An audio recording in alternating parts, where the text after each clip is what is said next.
Hello, and welcome to Live from the Show Floor, Enterprise Connect 2023. My name is Sean Spradling with Wainhouse Research. I'm the Senior Analyst for Communications Platforms, and I'm joined by Kira Makagon, Chief Innovation Officer with RingCentral. Kira, welcome. Thank you. Glad to be here. It's really nice to see all of the announcements that are coming out of RingCentral. There's been a release of the new webinar product. There's the push to talk. There's advancements in your CCaaS platform.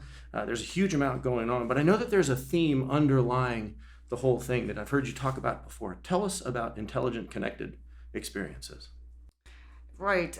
So the umbrella for all our releases is intelligent connected experience. And what do we mean by that? What does intelligent mean? Well, the talk of the day is AI, and we've been at it for a while, and we've injected AI into every aspect of communication. Last year, we announced our meeting insights, which encompasses meeting summaries, highlights, and transcription. These were the beginning of our journey. And this year we announced RingSense platform, and RingSense for Sales. And that is about really injecting AI into, injecting our AI platform, which is built on large language models, was generative AI that generates meeting summaries, that generates all aspects of enhancement for salespeople. This is RingSense for Sales. RingSense, the platform, is ability to essentially build on top of the RingSense platform with APIs that we expose, that we make it available to developers, so that we can take to our customers and create value not only with the applications that we release, but with applications that they can build. And then the intelligence behind RingSense really is quite unique. For example, in RingSense for Sales, which is our first release, we're able to provide not only meeting summaries, but insights, action items to take into your favorite CRM system, ability to enhance the productivity for salespeople in a way that hasn't been done before, and in a way that enables them to do better and their managers to observe them and to be able to look at, for example, automated scoring so that they can help those that need help the most, improve the conversations, and therefore ultimately drive better customer value. What do we mean by connected? Well, I talked a little bit about APIs for RingSense platform.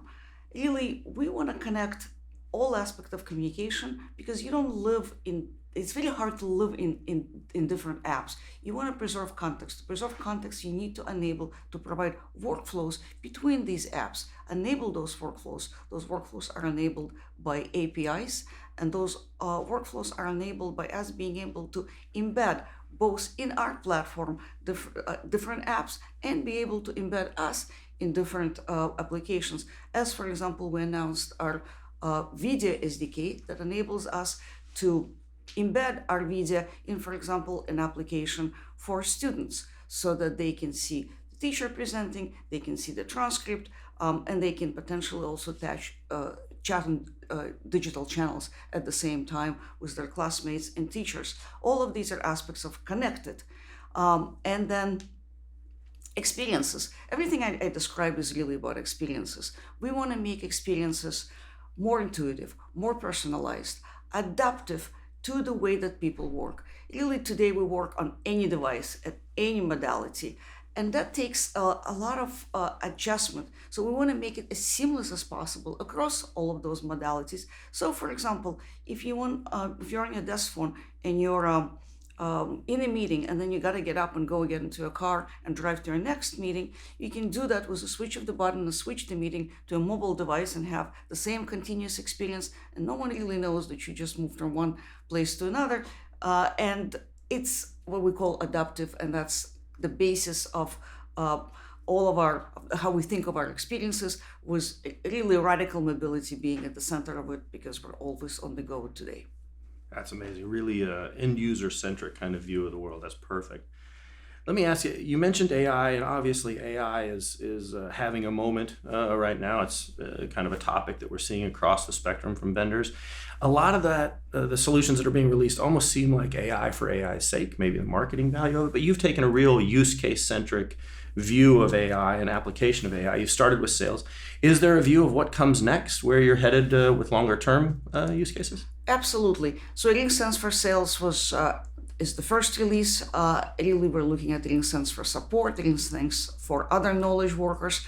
You can envision that AI really it's an enablement.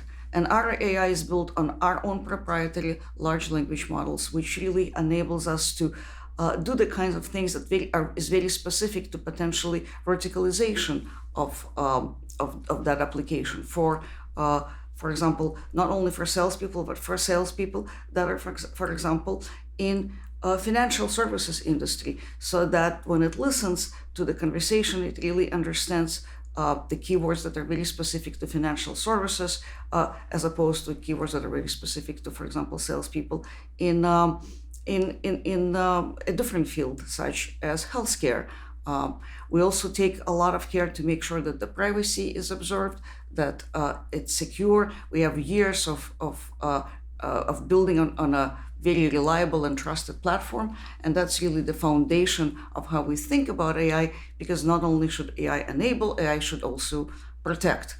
And so we think that this is just the beginning of the journey. We're at the very beginning of what will transform the way that we work, and will really make us more productive and focus on what matters most.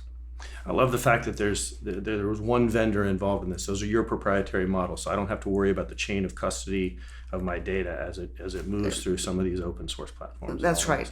That is not to say that we won't be an open platform. Well, sure. But yes, we've invested a lot of work into that. Yeah.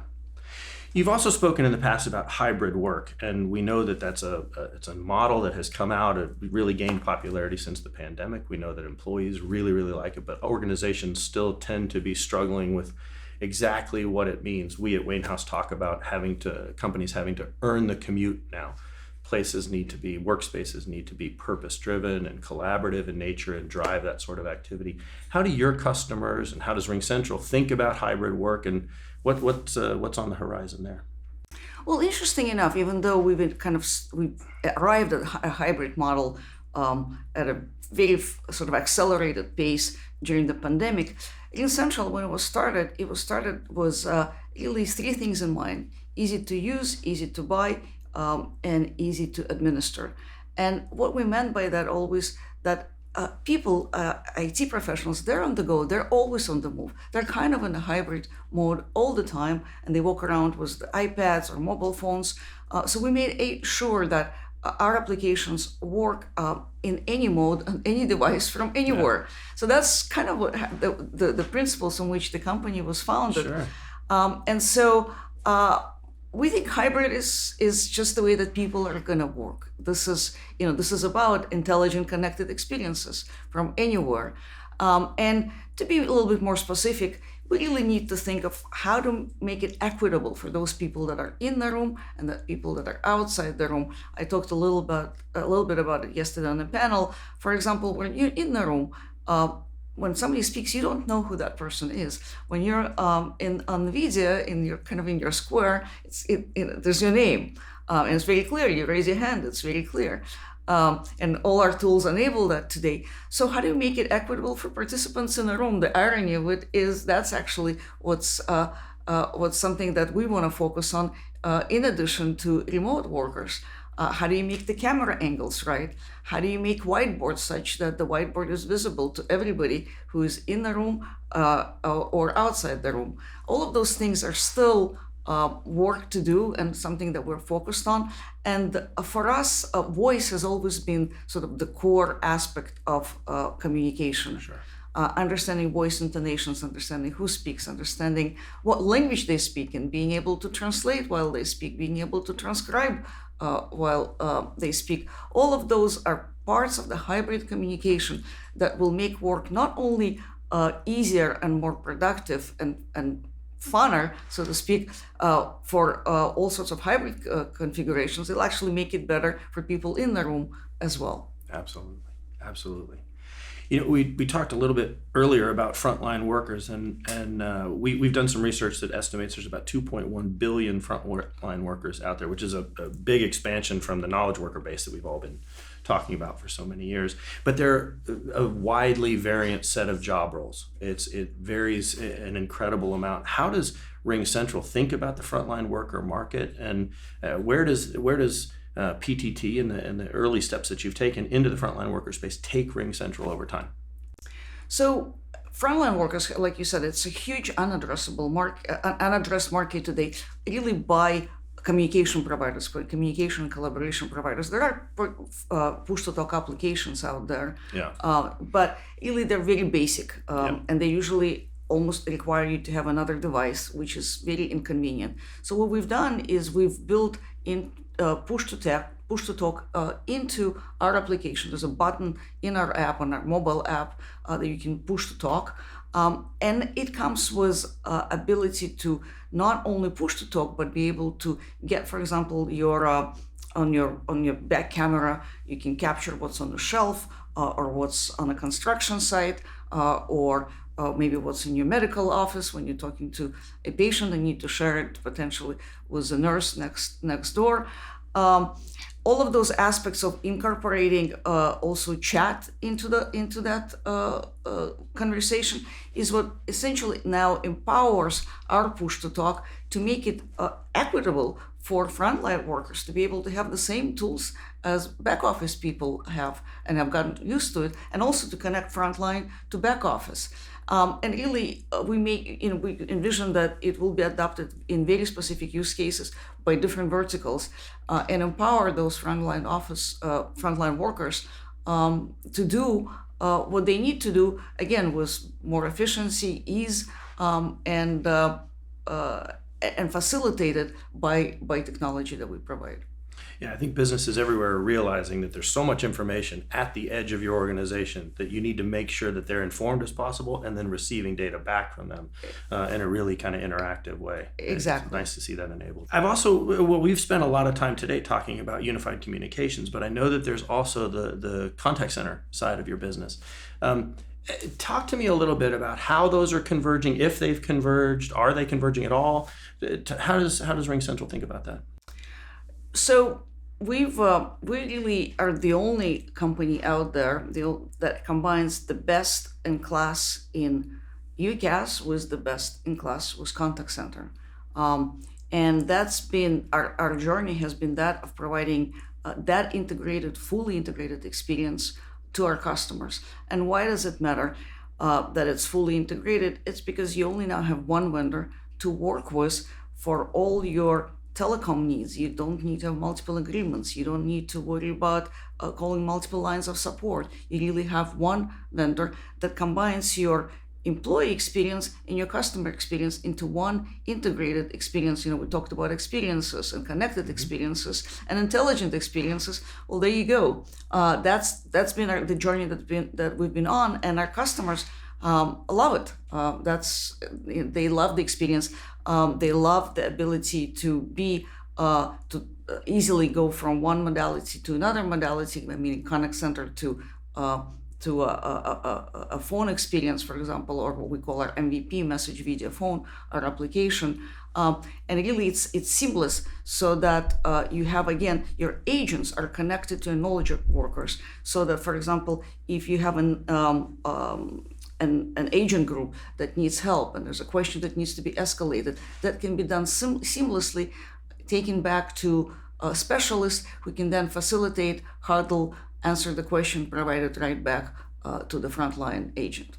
Perfect.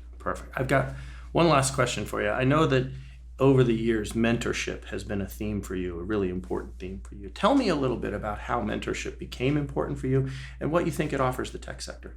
I grew up as the only woman in the room. That was, that kind of dates me, I guess. But technology has been a tough journey for women, just because there are few of us, and when there's few of somebody, it's a battle. It's a battle because you're different. It's a battle because you have to be accepted, and I was very fortunate to have people along my journey that facilitated that almost in a way that made it. Like I didn't notice. I traveled the journey, and then when I arrived, I looked back. I kind of said, "Wow, I've got help from all these people," and it wasn't that I even had to ask. It was that they've noticed and they, kind of stretched their hand and they said, "Let me help you, let me guide you," and not everybody's that fortunate.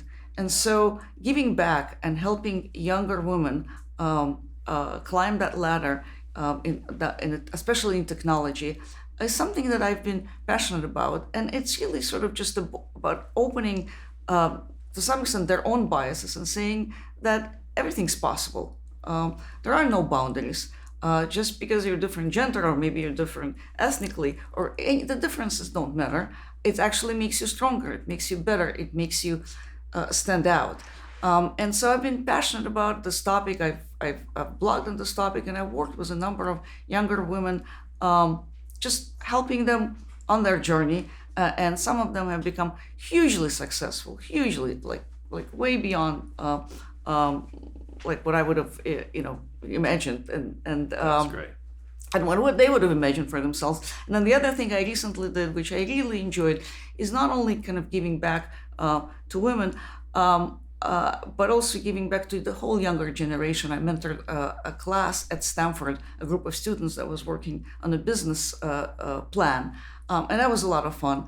And that's a way of giving back to schools that I've attended to or affiliated with, and really helping that younger generation feel stronger and travel that journey. That is fantastic. Thank you very much. I know that there's a lot going on for RingCentral right now. I really thank you for taking the time to share all of this with us. Thank you. Absolutely. My name is Sean Spradling, Senior Analyst for Communications Platforms at Wainhouse Research. Thank you again to Kira Makagon, Chief Innovation Officer from RingCentral. Make sure to stop by the RingCentral booth or their website to find out about these innovations and more, and we'll see you next time.